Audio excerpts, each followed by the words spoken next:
কি হলো বৌমা? আগামীকাল তো আমার পিসির ছেলের বিয়ে, তাই ভাবছিলাম আমার গয়নাগুলো পরে যাবো। মা, যদি আপনি কিছু মনে না করেন, গয়নাগুলো সব বার করে দিয়েন না, আমার ওই চওড়া হাতটাও একটু বার করে দেবেন। হ্যাঁ মা? হ্যাঁ ঠিক আছে, কিন্তু অত গয়না গাছি তোমার পিসিমার বাড়ি কইরা গিয়া কি লাভ? অনেকে দেখবে, অনেকে এমন কিছু লোক নাই যে তোমার গয়না দেখবে। যে সুপার গুলি গয়না আছে সেগুলি পইরা যাও, অত ভারী গয়না ওখানে পইরা যাইতে হবে না। ঠিক আছে মা, ঠিক আছে। 3 days later. হ্যাঁ মা, ডাকছিলেন? আরে হ্যাঁ বৌমা, তোমারে ডাকতাছিলাম। আজকে তো তোমার মামার বাড়ি নেমন্তন্ন আছে, মানে আমার বাপের বাড়ি। তা যাবা তো? কখন তৈরি হবা? আরে হ্যাঁ, এই তো যাবো মা, কাজটা সেরেই যাচ্ছি তৈরি হতে। আচ্ছা, খুব সুন্দর কইরা কিন্তু তৈরি হবা মা।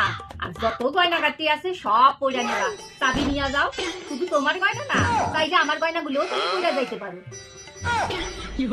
কেন মা, আজকে সব গয়না পরবো কেন? সেদিন যেমন অল্প গয়না পরে গেছিলাম, আজকেও অল্প গয়না পরে যাই। কেন বৌমা? আমার পিসিমার বাড়ির সময় তখন তো আপনি কোনো গয়নাই পরে যেতে বারণ করলেন। কেন মা, আমার বাপের বাড়িতে কি চোরা বাস করে নাকি?